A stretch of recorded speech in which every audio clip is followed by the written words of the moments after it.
Hi there. Today we're going to cover how to build intimacy and 36 questions you can ask to fall in love.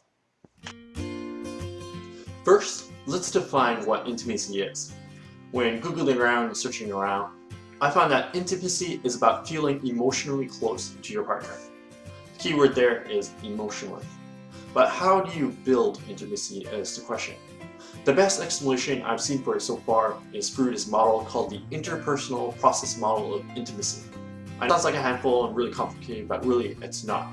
It's actually a really simple model, and once you understand it, you'll see what the magic behind the 36 questions to fall in love actually is.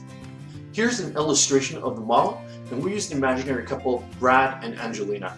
Intimacy is created when Bradley shares personal facts about himself, his thoughts, or his emotions with Angelina. The intimacy process then continues with Angelina responding to the specific stuff that Bradley shared with her. Now, what's important is that Bradley perceives that Angelina not only understood what he said, but also cares about what he shared with her. It's communicating like this over time that builds intimacy, and it's also the secret behind the magic of the 36 questions to fall in love. The basis behind the idea of the 36 questions to fall in love is that by asking each question and moving down the list, it progressively gets more deep and more personal. The 36 question essentially allows you to systemize the process of building intimacy with pretty much anyone. Keep in mind though that a key ingredient of the whole process is the responsiveness of the person you're asking the questions to. You don't actually need to ask all 36 questions. In fact, you could tweak or change some of the questions or just do 2 or 3 questions from each of the sections. As long as you're following that principle of having each question progressively get a little bit more deep, a little bit more personal, you're good. However, you might actually want to keep some of the questions that help build the relationships. For example, the questions dealing with, what are 3 things that both of you have in common?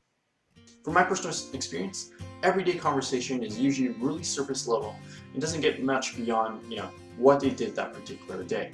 The 36 question is great because it gets you into learning more about who that person actually is.